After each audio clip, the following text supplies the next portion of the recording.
Muchas gracias, Juan Ramón. Muchas gracias a todos vosotros. Una alegría que un año más se celebre este foro. Hay que agradecerlo, por supuesto, al Austrian Economic Center, a Bárbara, que está presente en esta homilía liberal que estamos empezando hoy, y, por supuesto, a Federico, que nos representa en cuerpo y alma a lo que supone este Free Market Roadshow en la edición ya. ¿Cuántas van? Esta es la 11ª. La 11ª.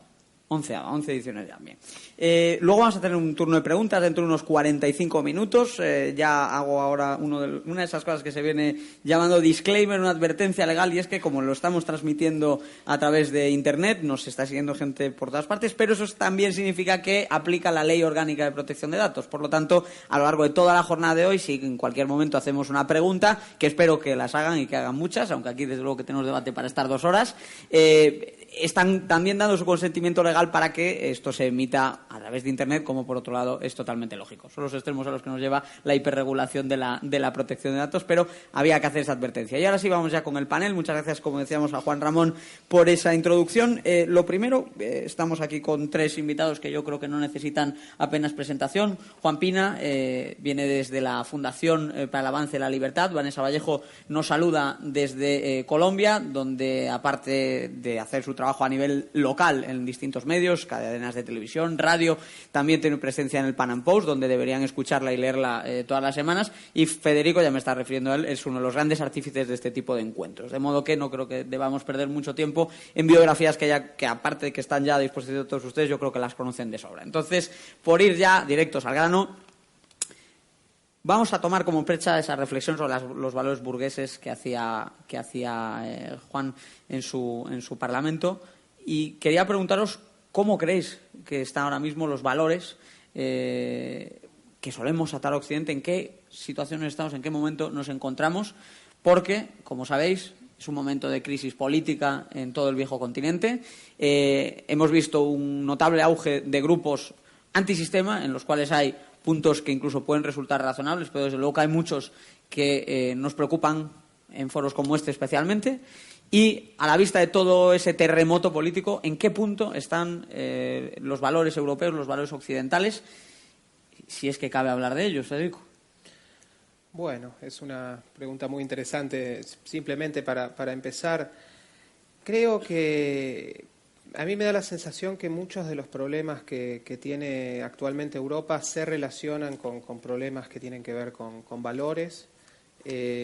Europa se está enfrentando en la actualidad a una situación que es compleja, porque el estado de bienestar a la vez demanda más gente, pero por el otro lado la inmigración se ha vuelto, sin dudas, y esto no es un juicio, no es un juicio de valor, sino una cuestión objetiva, se ha vuelto un factor desestabilizante en muchos países y ha ayudado al auge de partidos más de índole populista. Entonces tenés ese doble juego de que el estado de bienestar demanda más personas para sostener la pirámide, que se vuelve cada vez más chica en su base, y por el otro lado esa demanda genera más inestabilidad dentro de cada una de las sociedades. Eso creo que interpela un poco los valores europeos. También quizás, y lo digo simplemente como sugerencia, no sé si tengo una respuesta, quizás también estamos empezando a ver en Europa la caída, de lo que eran ciertos valores tradicionales vinculados al cristianismo, que en Europa, en ciertas partes de Europa al menos, está claramente en retroceso. Y por último también la cuestión, digamos, de ciertos valores. Juan Ramón mencionaba los valores que necesita el capitalismo, y también ciertas, yo agregaría a lo que dijo Juan Ramón. Creo que la competencia considero que la competencia es un valor, y la veo también que está cada vez más demonizada en Europa y prácticamente en el resto del mundo. Tratamos siempre, el caso de Uber, por ejemplo, que es una cosa chica, muestra cómo la competencia es desestabilizadora y se presenta como si fuera el fin de los tiempos en casos tan chiquitos como si tomamos taxis o no. Estupendo, Federico. Yo creo que con eso, además, entramos ya en materia de forma muy clara, ¿no? Porque no te has quedado en absoluto en lo abstracto, sino que has ido a lo concreto. Entonces, si os parece, Juan, Vanessa, vamos a empezar a hablar un poquito de inmigración. La inmigración, evidentemente, que es un fenómeno que ha ido a más en los últimos años en todo el mundo, es un producto de la globalización. Y hay aspectos que aquí pueden resultar quizá, digamos, problemáticos cuando menos a la hora de integrar culturas. Pueden surgir roces, son tesis que llevan ahí mucho tiempo encima de la mesa y que desde luego parece que una parte de la reacción contra la globalización también lleva provisto un argumento contra la inmigración. Y esto tenemos que preguntarnos qué supone para las ideas liberales y qué supone para nuestro viejo continente. Entonces, primero Vanessa, después Juan, ¿qué valoración hacéis del rol que está teniendo todo este fenómeno migratorio en Europa, donde vemos que efectivamente surgen y triunfan partidos populistas y no populistas que están defendiendo la toma de una línea más dura a la hora de controlar la inmigración que llega a nuestras tierras? Bueno, yo estoy completamente convencida de que Occidente tiene unos valores diferentes a los de, por ejemplo, los musulmanes.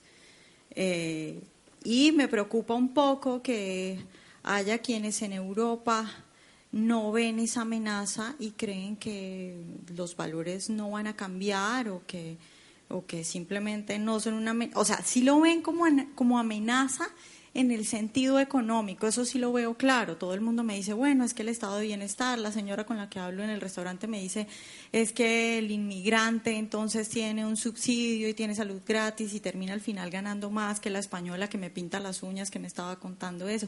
Sí lo ven en cuanto al plano económico, pero en cuanto al plano de valores, con la gente con la que he hablado y lo que yo veo es que no está muy claro, y creo que sí es necesario hablar de valores, sí es necesario hablar de que en Occidente tenemos unos valores particulares, creo como Federico que son valores que vienen del cristianismo y que obviamente si ustedes tienen una migración masiva, ojo que no estoy hablando en contra de la migración de gente que tenga valores diferentes, pero se tendrían que acoger a nuestras normas básicas, a los valores que a Occidente los hacen convivir bien, que nos han hecho triunfar, y no ceder, porque es que creo un poco que en Europa están cediendo un poco con ese miedo de pronto a ser tildados de intolerantes, y que bueno, por miedo a eso entonces cedemos y no hablamos de valores. Incluso eso ya es un poco polémico, decir que es que tenemos que proteger unos valores frente a los valores que pueden tener otros ya es un poco polémico y te pueden decir racista, es que cómo vas a decir que Occidente es superior, hay que mirar, tenemos cosas buenas y cosas malas. Entonces una situación difícil, y yo creo que es uno de los principales problemas que afrontan los europeos en este momento y que tienen que discutirlo también en el plano de valores, no solo en el plano económico, que como te digo, sí creo que ahí ya lo están discutiendo. Bien, pues Federico ya introducía el tema, Vanessa está de acuerdo que es un reto, y Juan, ¿tú cómo lo ves esa cuestión de la integración? Porque efectivamente es un tema que está ahí encima de la mesa. Yo discrepo un poco. Hace menos de un mes tuvimos en esta misma casa, en la Fundación Rafael del Pino, a Johan Norberg, el famoso escritor intelectual sueco. Suecia es un país que ha sido una de las cunas de la socialdemocracia y que además últimamente está muy atacado por el gran flujo migratorio de inmigración que ha tenido el país. Y él precisamente lo que nos trasladaba, creo que estaba Diego con nosotros aquel día, era que bueno, pues que se está especulando excesivamente sobre lo sucedido en Suecia y que le pregunten primero a él antes de hacer apocalipsis respecto de la situación migratoria de Suecia. Y Suecia quizás sea el país donde las cosas puedan haber llegado un poco más lejos. Con lo cual, yo trataría de ser un poco más sereno en cuanto al análisis de todos los problemas que, sin duda, causa la inmigración, pero que no son debidos a la propia inmigración, sino que fundamentalísimamente son debidos al estado del bienestar, al mal llamado estado del bienestar. Es decir, yo creo que es un valor liberal clásico y, por supuesto, asumido también posteriormente por los libertarios, el creer en unas fronteras lo más abiertas posibles al comercio, a las personas, a los datos, a los productos y a los servicios. Y yo creo que ese es uno de los valores fundamentales de Occidente. Sí que es cierto, comparto con Vanessa, que Occidente tiene unos valores diferentes que los que puedan tener otras culturas u otras civilizaciones en el pasado o contemporáneas con la occidental.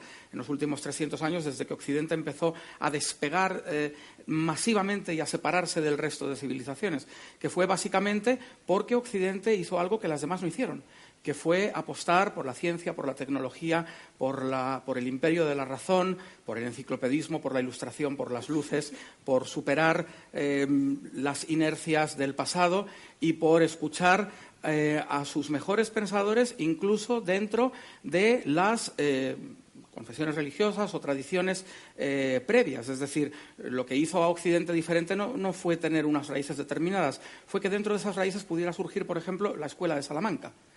Con todo lo que ello supuso y lo que luego influiría en la Escuela Austriaca de Economía. O fue, por ejemplo, que en Occidente se produjera un proceso, en España un poco menos, pero en todo el continente, en toda la Europa continental, un proceso tan absolutamente determinante como fue la Reforma. Y con todo lo que ello conllevó de traslado al individuo, de privatización a favor de los individuos de la toma de decisiones morales y éticas. Creo que eso es lo que hizo a Occidente diferente respecto de otras culturas y creo que eso es algo que liberales, libertarios, minarquistas, objetivistas, ANCAPs no deberíamos perder de vista. Venga, vamos a pasar a otro de los temas que poníais encima de la mesa, el de la innovación, porque como sabéis, estaba poniendo Federico el caso de Uber, es una cuestión inherente al sistema de mercado. Es lógico que todos los días hay métodos de producción, ofertas que están presentes para todos los consumidores, para todos nosotros en el mercado, que se van quedando obsoletas del mismo modo que van apareciendo otras, algunas incrementales que mejoran los servicios que ya conocemos, los productos que ya suelen estar a nuestro alcance, pero también otras que suponen una auténtica disrupción, un cambio muy profundo. Y cuando se produce ese cambio muy profundo hay industrias enteras que quedan en entredicho. Lo hemos visto en ciudades europeas. Si tuviésemos una máquina del tiempo, incluso nos vamos al primer Free Market Roadshow y hay ciudades que hoy en día están en una situación muy diferente a la de 11 o 12 años para mejor y también para peor. Por ejemplo, vamos al caso de Estados Unidos, está el caso de Detroit, Michigan, ¿no? Una industria del automóvil que parecía que estaba destinada a ser siempre uno de los corazones de la producción automovilística estadounidense y ahora vemos que no. Sentido inverso, en España, Ubrique, una de las capitales de la piel, que ahora está viendo un renacer industrial en base a nuevos productos que antes no existían. Entonces, esos cambios son muy bruscos, porque esas mismas ciudades que antes tenían pleno empleo, altos salarios, esa promesa del sueño europeo, del sueño americano, de que el que trabaja puede llegar a fin de mes, puede vivir una vida digna, esa promesa social, ese contrato social, si se me permite, que aparentemente otorga la economía de mercado, parece que queda fracturado, queda quebrado, queda roto en el momento en el que aparecen esas nuevas tecnologías y no sabemos qué hacer para darle una respuesta a toda esa gente. Entonces, ¿cuál es la respuesta liberal? ¿Cuál es la respuesta europea de acuerdo a estos valores, de acuerdo a este sistema de mercado que podemos dar para que, entre comillas, el taxista aprenda a convivir con Uber o el peletero de Ubrique aprenda con la nueva compañía industrial de la zona, etcétera, etcétera, etcétera? Seguimos en el mismo orden. Federico, primero. Bueno, yo primero diría lo siguiente. Hay una metáfora que viene del filósofo alemán Immanuel Kant, que es la metáfora del bosque. Él lo que decía es que cuando uno ve un árbol perdido en una planicie, normalmente es bajito, las ramas son torcidas, tiene pocas hojas, es una cosita chiquita, no gran cosa. Cuando vemos los árboles en el bosque, los vemos en su máxima expresión, digamos, casi extendiéndose hasta el cielo, altos, rectos, erguidos, peleando por el aire y por el sol. A mí me parece que esa es una metáfora fantástica de lo que logra la competencia. La competencia hace que nos volvamos la mejor versión de lo que podemos ser. Cuando competimos con alguien, no solo competimos, sino también estamos cooperando, porque ese otro te ayuda a vos hacia la autosuperación, y por eso los resultados de una sociedad competitiva son mucho mejores que los resultados de una sociedad que niega la competencia. Una sociedad que niega la competencia, digamos, en lugar de tender hacia la autosuperación, va a tender hacia la mediocridad, va a separar el vínculo necesario que tiene que haber y útil entre desempeño y recompensa, porque los incentivos cambian absolutamente. Una sociedad, como diría el personaje de una película de Robert De Niro, una sociedad que niega la competencia, en una sociedad que niega la competencia pasa lo más triste que hay en la vida, que es que hay talento desperdiciado. Entonces, no podemos, o sea, cada vez que atentamos contra la competencia es como si estuviéramos atentando contra la sociedad en su conjunto y estamos infantilizando a la gente, digamos. Entonces, eso es fundamental. Y el segundo punto es el siguiente. Siempre ha habido, y esperemos que siempre haya, cambios tecnológicos que producen estos saltos que dejan tecnologías o dejan a trabajadores fuera de lo que es el mercado del mercado laboral o el mercado tecnológico porque son superados. El punto es, ¿cómo podemos hacer para que esa reconversión sea lo más sencilla posible. Y, por ejemplo, no tener un mercado laboral que sea tan rígido como los mercados laborales europeos. Ese sería el primer caso.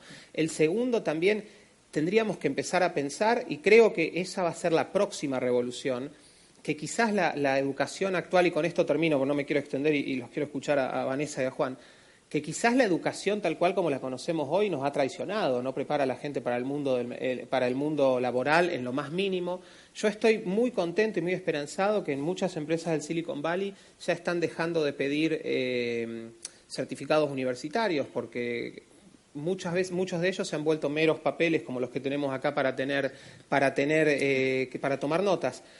Entonces, creo que ahí en esas primeras cuestiones son las donde tenemos que mirar para ver cómo podemos hacer que estos cambios sean lo más suaves posibles. Lo bueno que tenemos Internet, y que Internet creo que sobre todo el tema de la educación lo va a revolucionar de una manera que todavía no tenemos noción. De certificados universitarios, luego te contamos algunas cosas que están pasando. Vanessa. Bueno, yo lo voy a mirar voy a cambiar un poco el ángulo y bueno, lo enlazo un poco con lo final que dijo Federico. Y es que claro, yo veo problemas, que es lo que tú dices, por ejemplo con Uber, veo el problema de los taxistas protestando, eso pasa en todas partes del mundo, en Colombia también pasa. Sin embargo, creo yo que estamos viendo, nos estamos enfocando mucho en eso, pero no estamos viendo los beneficios que puede traer. Obviamente los beneficios de Uber los conocen todos. Me refiero a los beneficios, al cambio de mentalidad en el sentido libertario que estas cuestiones tecnológicas puedan traer, que yo creo que es un beneficio mucho mayor que los perjuicios de los que tú hablas, de ese quiebre del sector propiamente que se ve afectado. Es decir, cuando a mí mi vecina me dice, es que es terrible que yo no me pueda montar en Uber, porque a mí el Estado no me va a dejar montarme en un carro. Yo digo, bueno, esta señora ya entendió que el Estado es un lastre, que se lo tiene que sacudir, y lo entendió gracias a Uber. Ahora, también con todas estas, con Bitcoin, por ejemplo, yo no sé si con Bitcoin pasa una cosa bastante curiosa, y es que normalmente, lo decía Ignacio en Tenerife, que nos habló de Bitcoin, nos decía, normalmente las nuevas tecnologías empiezan en los países del primer mundo. Y se van goteando hacia el tercer mundo. Con Bitcoin pasa diferente. Venezuela tiene uno de los mayores niveles de transacción en Bitcoin, y eso es porque la gente necesita físicamente resguardarse del robo, de la expoliación del gobierno, y entonces físicamente lo que le queda es acudir a Bitcoin. Entonces, se están dando cuenta la gente a través de estas nuevas tecnologías el problema que es el Estado. La gente que, por ejemplo, tiene que hacer pagos desde Colombia hasta acá, hasta Europa, y que por un banco le cuesta un montón de dinero y que ahora lo puede pasar por una cantidad ínfima gracias a Bitcoin, se da cuenta de cómo el Estado la roba. Yo tengo un amigo, por ejemplo, que además de que no tiene título y trabaja en una compañía en Estados Unidos, a pesar de que no tiene título y lo contrataron por sus cualidades y por su experiencia y por lo que demostró, a él le pagan en Bitcoin y entonces se ahorra el montón de impuestos que le ponen en Colombia. Es decir, esta gente no se define como libertario, tal vez no sabe qué es ser libertario. De pronto acá ustedes tienen un PELIB y la gente sabe más o menos qué es eso. En Colombia, usted le dice a la persona que soy libertario, cree que es libertino, ni entiende. Pero es gente que ya entiende que el Estado los jode. Entonces creo que esos problemas que puedan causar son ínfimos si los contraponemos con los beneficios que está causando en materia de conciencia de que somos unos esclavos del Estado. Esa materia de concienciación es importante porque yo escribo mucho de liberalismo en Suecia, las reformas que hicieron, y a mí me llegan muchas búsquedas a mi página web desde hace años de gente que se pregunta si las suecas son liberales. O sea que ese tipo de confusiones sobre libertad y libertinaje me temo que sigue ahí. Juan, más en serio. Coincido con el análisis tanto de Federico como de Vanessa. Parafraseando a la izquierda esta más folclórica que tenemos por aquí, hay una frase que me gustaría decir porque creo que visibiliza bien el asunto, que es: blockchain será la tumba del socialismo o del estatismo.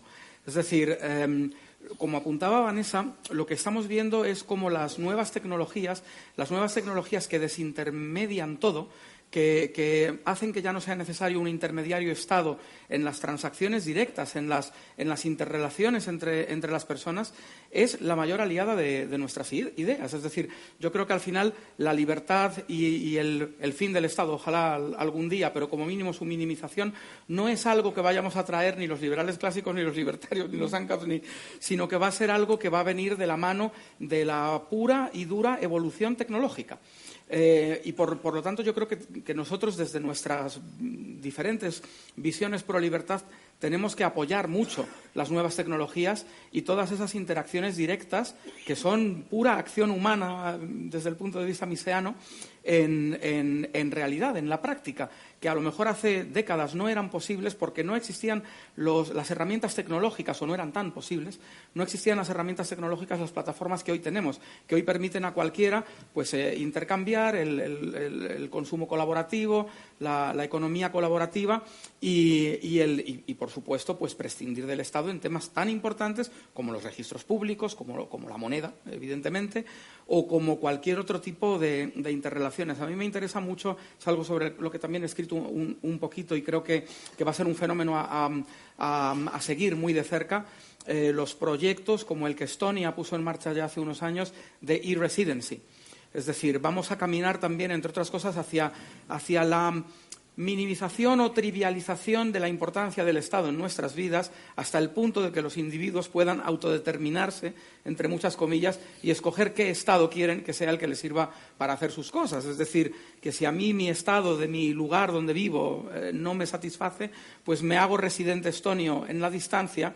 La Embajada de Estonia me envía una tarjetita con un chip que pongo en mi ordenador y ahí compro, vendo, registro empresas, tengo un número de IVA intracomunitario, si soy de un país extracomunitario sin necesidad de tener que andar pidiendo visados complicados para venir a Europa, puedo transaccionar en toda Europa. Bueno, esto es una revolución. Vamos hacia lo que el príncipe de Liechtenstein denomina la gobernanza de mercado, la competencia también entre los Estados, y eso es algo que puede ir fragmentando, erosionando poco a poco el poder omnímodo del Estado que creo que todos en esta sala queremos ir, disolviendo, ¿no?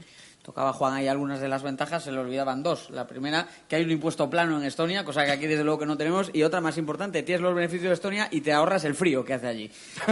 Vamos a hablar ahora de quién lo está haciendo bien, porque desde luego que tenemos claro que hay muchos países que lo están haciendo mal en este sentido, y no es fácil encontrar respuestas entre los gobiernos, sobre todo por definición, como liberales yo creo que estamos aquí una masa de gente crítica y nos cuesta reconocer los logros de los gobiernos, especialmente agentes estatales, pero sin duda tiene que haber países ahora mismo en la Unión Europea que estén acertando a la hora de defender los valores, o en Occidente, ¿no? Si queremos abarcar también otras dimensiones geográficas. Es lo que quiero saber. ¿Cómo veis ahora mismo, en qué político, en qué gobierno os fijaríais ahora mismo para decir, mira, aunque quizá no lo esté entendiendo del todo, parece que algunas cosas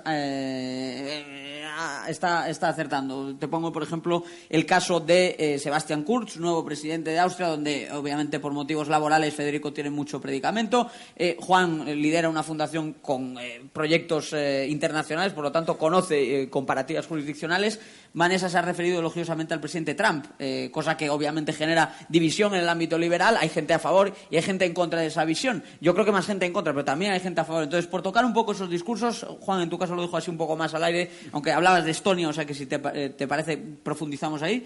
Te pregunto sobre todo por Kurz, que nos cuentes un poco qué trae de nuevo este liderazgo y nos des una visión panorámica de Europa. Y si te parece, Vanessa, hablamos un poquito de Trump, que es quien nos mira desde el otro lado del Atlántico. Empezamos por Federico. Bueno, brevemente, Kurz es una persona muy joven, yo diría, perdónenme la expresión, porque es un genio del marketing. Ahora hay que verlo en la cancha, digamos. La campaña de Kurz ha sido maravillosa, reconfiguró completamente el partido llamado conservador de Austria, es el otro partido socialdemócrata, o sea, Austria tiene dos partidos socialdemócratas, bien gobernando los últimos 50 años y ahora tocó el partido socialdemócrata de un color. Hay que ver. Yo lo que creo que es, por favor, entiendo tu pregunta, lo que creo que es peligroso es que no creo que los gobernantes o los gobiernos sean los que tienen que defender los valores europeos.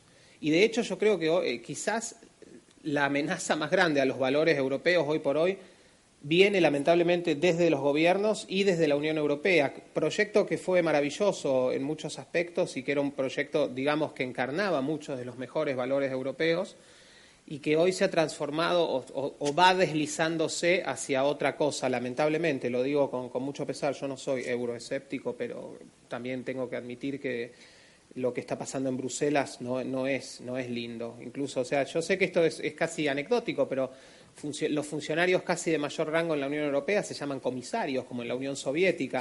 No es como el mejor punto de partida. Esto es como el sucesor de Correa en Ecuador se llama Lenin Moreno. No es como la mejor manera de empezar a hablar. Y entonces, y creo que también lo que pasa que, y perdón volver al tema de la religión, pero, y para cerrar, también quizás hay que ver, o sea, el europeo promedio, si se me permite la expresión, ¿qué valores tiene esa persona? Cada uno de nosotros, ¿qué valores tiene? ¿En qué creemos? ¿Qué defiende Europa? ¿Qué estamos dispuestos a defender? ¿Qué no? Yo creo que esa es la clave. Los gobiernos pueden tener una tarea destructiva, que la están teniendo, pero no van a tener una tarea constructiva. Y es imposible, por más que tuviéramos las personas mejor intencionadas del mundo. Y ahí yo creo que cada uno de nosotros quizás se tiene que ver al espejo y ver qué es lo que estamos dispuestos a defender, en qué creemos, si creemos en la libertad de expresión, por ejemplo, y estamos dispuestos a defenderla hasta las últimas consecuencias, con todo lo que ello implica. Ese me parece que es la discusión más importante. Sí, son estos liberales, ¿no? Les preguntamos por soluciones tecnológicas y acaban hablándonos de blockchain. Ahora les pregunto por quién lo está haciendo bien, pero nos deja esa buena reflexión, Federico. Vámonos con Trump. Vanessa, defiende a Donald Trump, que es lo que te gusta. No, yo quiero hacer lo mismo que Federico porque también... En clave de valores, ¿eh? En clave de valores, no en... También creo que igual es el tema que estamos hablando y es de valores. Y miren, el otro día estaba yo caminando por una calle de Colombia con un amigo que vive en Estados Unidos y es norteamericano. Papás colombianos, pero él nació allá. Y entonces había un indigente en la calle pidiendo dinero. Y yo saqué un billete, se lo iba a dar. Me dice, ¿pero qué haces? ¿Por qué le vas a dar dinero? Y yo, pues porque no sé, me da pesar, le quiero dar. Pero no lo ves, tiene manos y pies, ¿por qué no trabaja? Y eso me cambió mucho. Me dijo, es que no entiendo por qué acá ese vicio que tienen ustedes los colombianos de estarle dando dinero. ¿Cuánto se puede hacer un señor en un semáforo? Le dan dinero a todo el mundo. Y eso me hizo reflexionar un poco sobre los valores que tienen en Estados Unidos y esa idea de, a ver, no digo obviamente que sí hay socialismo, pero sí tienen una idea de valores de que tienes que trabajar, dice la Biblia, el que no trabaja que no coma, y ellos tienen eso todavía muy influenciado. Y es algo que puede ser una apreciación que esté teniendo mal, pero lo que yo creo es que en Europa no hay tanto eso que hay en Estados Unidos. En Europa siento yo un sentimiento de paternalismo, de más estado de bienestar, de agrandar y de siempre estar dando ayudas, diferente a lo que veo en Estados Unidos. Y también eso, y lo charlamos ahora con Federico, lo del tiempo. Uno ve mucho cómo se comporta la gente, y en Europa yo veo a la gente más calmada, más tranquila, caminando más despacio. En Estados Unidos yo veo a la gente azarada, con 3 trabajos, se despierta súper temprano. Y yo creo entonces que, digamos, en Estados Unidos hay unos valores de los que hablamos que son más fuertes, más de hay que salir adelante por mí mismo, más de no tanto ayudas a los demás. Y creo que viene de una profunda influencia también del puritanismo y del protestantismo en Estados Unidos, que pues todavía los tiene muy influenciados para bien. Bueno, aquí nos despertamos un poquito más tarde. Sí, de eso hablo. Pero de Trump no ha dicho ni mu. Luego le vuelvo a preguntar.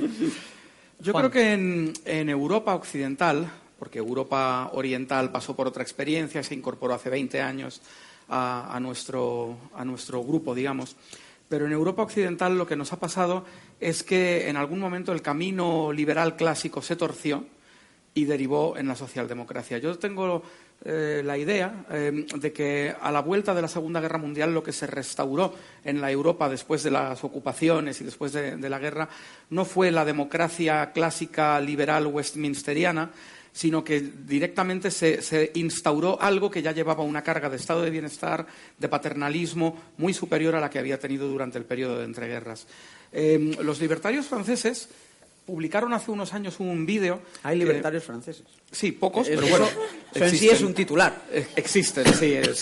Hay esperanza. Algún émulo de Bastiat y de Say queda por Algo ahí, ¿no? queda.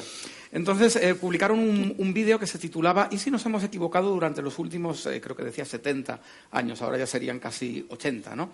Y la cosa va por ahí. Es decir, yo creo que tenemos que desandar todo ese camino de paternalismo, de Estado intervencionista absolutamente en todo. Nosotros tenemos muchas veces la tendencia de fijarnos sobre todo en el intervencionismo económico, que evidentemente es el más dañino y el que de una forma más evidente destruye a nuestras sociedades. Pero hay un intervencionismo cultural tremendo por parte de los Estados también, ¿no? Hay un intervencionismo en todo, que se traduce en una sustitución de las instituciones intermedias, empresas, familias, organizaciones del tejido asociativo de un país, que cada vez tienen menor autonomía, porque o bien son compradas por la vía de las subvenciones o bien directamente son sustituidas de forma formal. Y al final lo que tenemos es un Estado absolutamente gigantesco que ocupa hasta los últimos resquicios del espacio. Entonces, respondiendo a la pregunta de Diego respecto de cuál sería a lo mejor ese modelo que hoy en día pudiéramos ver o qué posibles países pudieran tener, bueno, yo creo que hay rasgos, atisbos de luz al final del túnel en bastantes lugares del planeta, pero a mí me parece muy interesante cómo los países de Europa Oriental y muy especialmente los bálticos han sido capaces de sobreponerse primero a toda la trágica ocupación soviética durante las décadas anteriores y después entrar en Europa, pero entrar en Europa con inteligencia, emulando a los mejores, pareciéndose más a Irlanda, no a Grecia.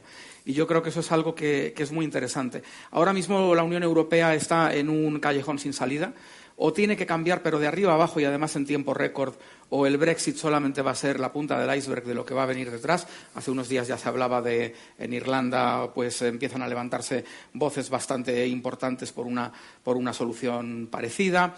Y yo creo que, como creo que esbozaba Federico anteriormente en su intervención, la idea de la Unión Europea en su momento fue una idea brillante porque era un mercado común. En el momento en que se convirtió en una unión política, empezó a torcerse todo el rumbo. Yo creo que un espacio común europeo de 500 millones de habitantes, donde haya libertad de tránsito, de asentamiento, de movimientos, de empresas, de comercio, de personas, bienes, servicios, capitales y datos, es un espacio muy interesante. Lo único, prácticamente, una de las pocas cosas buenas que tiene la Unión Europea es el Tratado de Schengen, esa libertad de movimientos, ¿no? Pero a partir de ahí, toda la unión política probablemente es algo que deberíamos reconsiderar.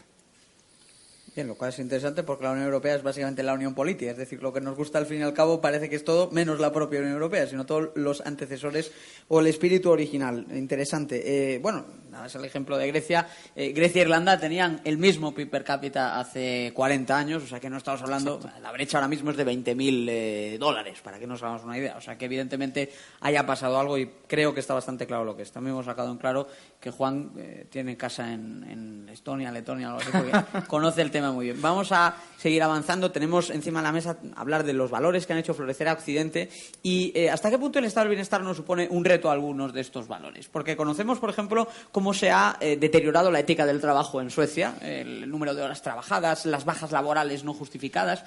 Y de hecho, cada vez que algunos gobiernos, los pocos gobiernos que ha habido de centro-derecha en los últimos 30 años, han intentado hacer algunos retoques en el sistema de bienestar. También ha ocurrido en Dinamarca, donde lo pueden buscar, un artículo mío, es un infierno cobrar el subsidio de paro. Solamente una persona que de verdad está buscando activamente, buscando por todas partes, puede llegar quizá a cobrar el subsidio de paro. En absoluto es una ayuda que esté concedida de forma universal, acrítica y demás, como seguimos teniendo aquí. Por cierto, recuerdo, hubo un ministro en España que lo quería suavizar, no quitar, condicionar un poquito, le montaron una huelga general y hasta ahí llegó el ministro. Luego fue alcalde de Burgos. Entonces, Federico, estado de bienestar y valores, estado de bienestar y conducta individual, estado de bienestar y erosión de los principios que, como estamos diciendo en este panel, hicieron florecer a Occidente. ¿Cómo lo ves tú? Y, a ver, el estado de bienestar es uno de los principales destructores de la fibra social de cualquier sociedad. O sea, nos desresponsabiliza de nuestro futuro, del futuro de los demás. Destruye vínculos incluso de vecindad. La semana pasada, en el primer evento del Free Market Roadshow, hablaba con Fernando Nogales de Sevilla y él me contaba la cantidad de gente queda muerta en su casa durante 15, 20 días hasta que directamente por el olor alguien se entera, alguno de los no vecinos, porque no podemos llamar vecino a alguien que tiene una persona al lado que se murió hace 20 días y no se enteró, no sé, de los habitantes coterráneos, se entera a través del olfato de que esa persona que vivía ahí se murió. Eso es sin dudas debido, no digo únicamente, pero debido en gran parte al estado de bienestar. Claro, cuando uno le sacan el 70, el 80, el 60% de sus ingresos, no vamos a pretender que esa persona sea caritativa, por supuesto. Nos olvidamos de todo, no pensamos en nuestro futuro porque alguien nos va a pagar, esclavizaremos a alguien en el futuro para que nos pague nuestros beneficios. Y es un destructor de la fibra social increíble. O sea, es uno de los más potentes enemigos que puede haber de cualquier cosa que consideremos valiosa. En Suecia, por ejemplo, existe una oficina que se encarga precisamente de eso, de localizar a gente que ha muerto y nadie está reclamando su situación, y de hecho el Estado termina confiscando muchas herencias, pero ya no por voracidad recaudatoria, que desde luego que la tienen en Suecia, sino porque se destruye de tal forma los vínculos personales que terminan dándose ese tipo de situaciones. Vanessa, te quiero preguntar, el otro día se ha difundido, aquí se ha corrido como la pólvora por las redes sociales, un vídeo de Íñigo Errejón, viejo conocido de algunos de tus países vecinos, asesor, como sabes, de todos los regímenes que han destrozado Venezuela, Ecuador, etcétera. Íñigo Errejón defendía aquí en España, como sabes, es miembro y directivo de Podemos, aunque parece que estos días está un poco más en duda, pero Errejón defendía abiertamente la necesidad de crear lo que aquí llamamos pesebres, mamandurrias, es decir, de lanzar todo tipo de ayudas, subvenciones, fundar todo tipo de asociaciones, de crear una auténtica estructura clientelar. Quizá esta pregunta se la tenía que haber hecho al argentino más que a la colombiana de la mesa, ¿no? Ahora que acabo de caer en ello, ¿no? Pero te pido a ti la perspectiva porque efectivamente vuestros estados, los estados de Latinoamérica, son más pequeños en términos de gasto y sin embargo las redes clientelares allí son lo suficientemente fuertes para que el líder de Podemos en la Comunidad de Madrid, de facto ahora mismo, esté reivindicando que el modelo a seguir aquí para seguir extendiendo las redes clientelares, los tentáculos subsidiados que sustentan la extrema izquierda en España, que tienen que fijarse en América Latina. ¿Cómo lo ves? Bueno, yo quiero decir que el Estado es el principal enemigo de estos valores que estamos hablando hoy. Y eso es algo que es muy curioso porque casi no se discute.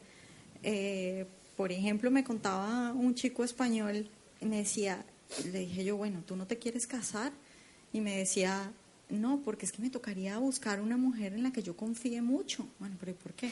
Bueno, porque es que si tengo un hijo con ella y me voy a divorciar, me va a quitar esta vida y la otra. Y si yo la veo con otro y la quiero echar, no la voy a poder echar del piso porque el Estado no me va a dejar. Y seguramente me va a tocar que terminarle pagando el piso a ella con el otro con el que me puso los cuernos y no voy a poder ver a mi hijo una vez a la semana. Es decir, es un ejemplo claro de cómo el Estado destruye la principal, creo yo, institución evolutiva que es la familia. Y me causa mucha curiosidad que estuvimos, por ejemplo, en Castellón y el señor que nos recibió, bueno, nos dio una vuelta por el parque principal de Castellón y me decía, bueno, como verás, acá no hay niños, porque es que no tenemos niños, el parque está vacío. Claro, es muy difícil cuando destruyes la familia.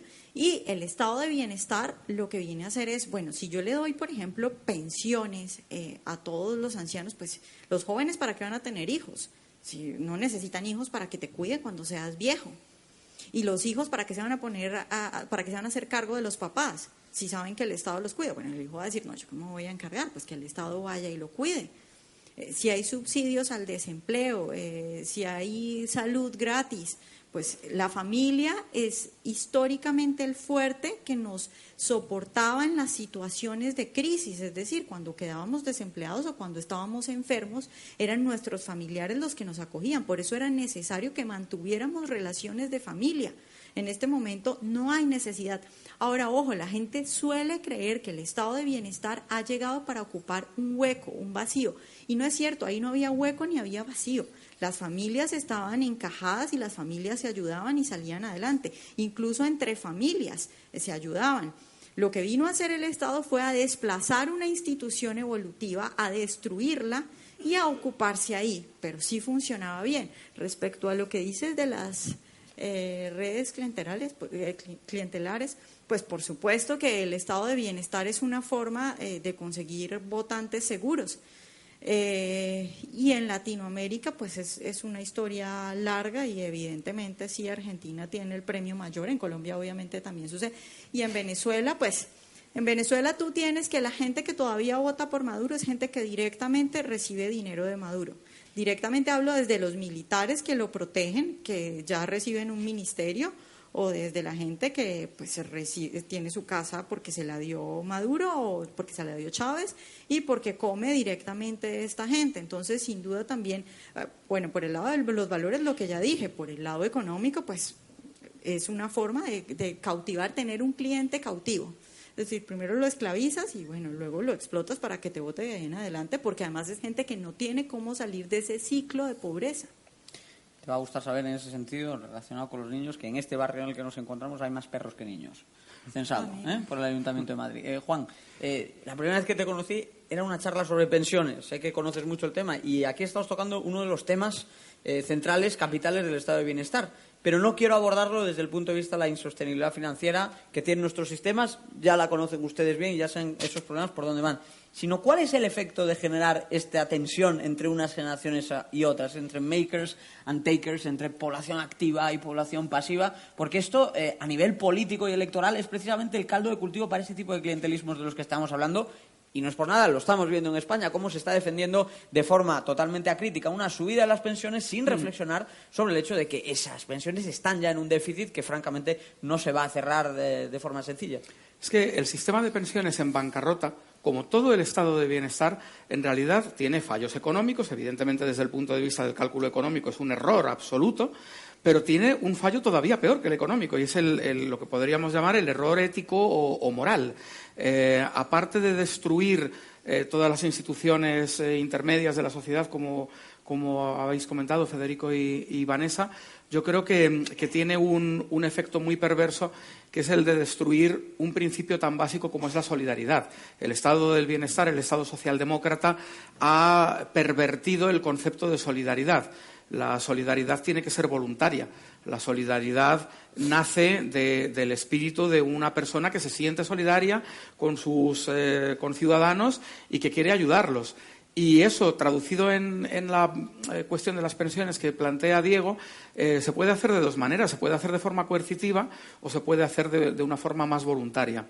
El sistema de pensiones quebrado que tenemos en los países donde impera el llamado sistema de reparto, como es el caso de España, descansa en lo que se les llena la boca a los apologetas del sistema de denominar solidaridad intergeneracional. Esa solidaridad intergeneracional es una falacia total y absoluta. Primero, porque es completamente coercitiva, y segundo, porque es un desastre desde el punto de vista organizativo, porque la pirámide demográfica ya no da para hacer más juegos con ella.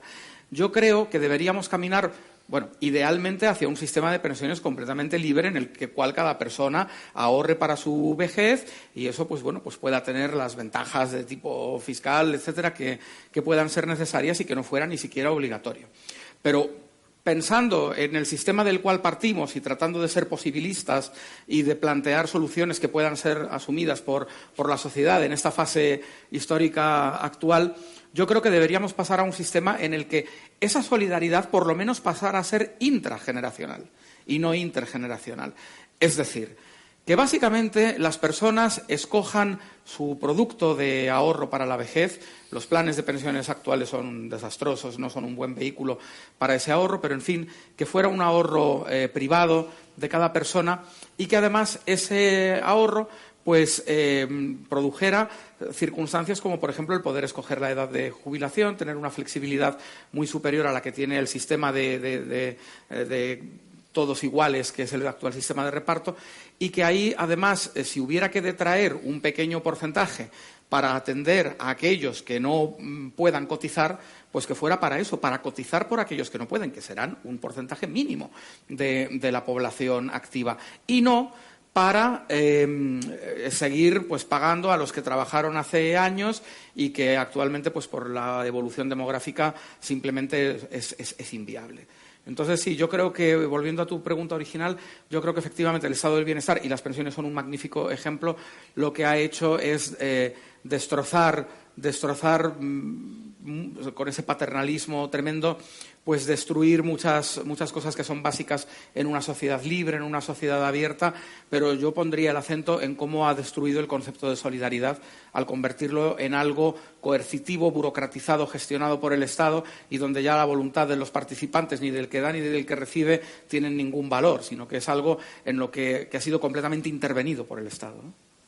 Bueno, pues estamos prácticamente al límite del tiempo que teníamos para nuestro debate. Ahora la palabra se la vamos a hacer a todos ustedes para que puedan participar y formar parte de este primer panel del Roadshow. Antes de llegar a eso, y vayan ya dándole a la cabeza, porque enseguida vamos a repartir un micrófono para todos los que levanten la mano. Y antes, en un minuto, y solo un minuto, quería saber vuestra perspectiva de futuro sobre 3 casos concretos. Quiero conocer la perspectiva de Federico Fernández. Ya te pregunté sobre Austria, tu patria obviamente es Argentina. ¿Cómo va la cosa? ¿El gradualismo funciona o no funciona? ¿Qué balance hacemos de Mauricio Macri? Desde luego, ni punto de comparación con lo que había antes, pero ¿qué mirada de futuro tenemos en ese sentido? Y después, Vanessa, te preguntaré por el proceso electoral que está a punto de celebrar Colombia. Respecto de la coyuntura, un economista argentino muy bueno dijo que el actual ministro de Economía argentino, al lado de Axel Kicillof, que era como nuestro Íñigo Errejón / Monedero. Le conocemos, ¿eh? Resol sobre todo. Es Albert Einstein. O sea, ese es el cambio que ha habido en Argentina. Pero respecto de Argentina más en general, al margen de la coyuntura, yo creo que Argentina está entrando tras 72 años de decadencia y de peronismo, está entrando en un proceso que va a ser muy interesante y muy positivo para el país, porque el peronismo finalmente se está muriendo. Entonces, y no solo el peronismo se está muriendo porque creo que se ha muerto la demanda de populismo, la demanda social de populismo. Hay cosas muy interesantes en las que no puedo entrar ahora, de cómo uno ve las tendencias de votaciones. La elección de Macri es un hecho muy significativo. Argentina es el único país que se ha sacado de encima el populismo con una elección, al menos en Latinoamérica. En otros países ha sido por la vía judicial, como en Brasil, pero no a través de una elección. Entonces creo que Argentina es un país para observar en el largo plazo con mucho interés, porque creo que están pasando cosas muy interesantes. Pues hay libertarios en Francia y Argentina se está sacudiendo el peronismo. Entonces yo creo que ya solo por eso ya ha merecido la pena. No hay mal que dure 100 años. No hay mal que dure 100 años y el peronismo tiene 70. Vanessa, a las puertas de unas elecciones en Colombia, y lo último que sabemos es que un ex miembro del M-19, un político de extrema izquierda, Gustavo Petro, simpatizante del chavismo, es una de las opciones presidenciales. No puede estar más cerca el desastre venezolano y sin embargo este hombre tiene opciones. Bueno, Colombia es un caso muy triste porque yo creo que la sociedad colombiana en su mayoría es una sociedad conservadora, de valores muy liberales, de trabajar, de rebuscarse. El otro día le decía a un venezolano, ¿qué consejo le das a los colombianos? Y me decía, aférrense a sus valores. Y dije, wow, este hombre entiende perfectamente todo, se trata de valores. Y le pregunté yo, ¿pero por qué me dices eso? ¿Por qué dices que los colombianos se tienen que aferrar a sus valores? Y me decía, porque yo lo veo en la esquina, en el taxista, en la señora que me vende el chicle, siempre tratando de hacer negocio, de buscar más. Yo creo que en general los colombianos entienden que nada es gratis y que no hay nada más bonito que lo que uno se gana por sí mismo, y que hay un engaño cuando te proponen algo gratis. Lo que pasa es que tenemos un presidente que es un sucio. Yo no sé si acá se dieron cuenta, porque yo salgo del país y es como que tienen otra imagen de Colombia, es muy raro. Tenemos un presidente que hizo un plebiscito, los colombianos dijeron no a ese acuerdo y a él no le importó, se lo pasó por la faja, igual lo hizo. Y tenemos entonces ahora 10 congresistas que son de la guerrilla. A uno de esos que iba a ir al Congreso lo acaba de pedir la DEA en extradición porque siguen negociando con la coca. Luego tenemos que las FARC acaba de secuestró la semana pasada a 3 ecuatorianos y ya los mató, y ya están haciendo atentados en Ecuador. Es decir, tenemos un partido político de las FARC con brazo armado, que es el primer cartel del narcotráfico, y contra eso es muy difícil luchar, porque es que las elecciones van a ser amañadas, porque es que tienes a un Petro que está con todo el dinero de las FARC detrás. Entonces, lastimosamente, yo creo que en Colombia de valores estamos bien, pero por cosas que no se frenaron, como esa la guerrilla, pues aquí entran factores sucios y factores de violencia que ponen el panorama muy complicado, porque yo creo que si Colombia en estas elecciones no gana Iván Duque, que es el apadrinado de Álvaro Uribe Vélez, y gana Petro, nos vamos de una vez para donde está Venezuela. Y ojo, que Venezuela tenía un músculo financiero grandísimo y aguantó muchos años. Colombia en menos de 5 años va a ser Venezuela, y agrégale a eso la presión internacional, porque es que Venezuela y Cuba se están muriendo de hambre y necesitan un país que los subsidie. Entonces muy complicada la situación de Colombia, lastimosamente. Juan, perspectiva española, y cerramos. Perspectiva española. Bueno, yo creo que estamos en la deriva europea, en general. Estamos en un momento que, sobre todo, yo creo que quizá desde España, por los problemas domésticos que todos conocemos, estamos poniendo menos el acento en el conjunto continental, en la situación continental de lo que deberíamos y de lo que otras sociedades europeas sí que están reflexionando. Yo creo que estamos en el final de la socialdemocracia, en el final en términos históricos, es decir, la socialdemocracia como metaideología transversal a todos los partidos principales del arco parlamentario europeo está muerta, tiene los días contados, la revolución tecnológica hace que no tenga ya ningún futuro, su propia implosión económica en todo caso le llevaría a desaparecer como desapareció el comunismo. Y yo creo que en eso es en lo que estamos en términos históricos en toda Europa. Yo creo que el mayor granito de arena que los liberales y libertarios podemos aportar a este proceso para tratar de acelerarlo, aparte de confiar en la tecnología y de apoyar todo lo que son sistemas de interrelación directa, desintermediada entre los ciudadanos, entre los consumidores, entre los productores, pues es también el tratar de hacer publicidad, propaganda, activismo en la calle, en la sociedad, para que la gente para poder desenmascarar el Estado, para que la gente empiece a comprender que el Estado es el problema, que el Estado en el nivel en el que está es absolutamente insostenible, que tenemos que reducirlo de una manera paulatina, sensata, pero rápida, y que tenemos que pasar de aquí a una generación y media, estar en una situación de muchísima más libertad y muchísimo menos Estado.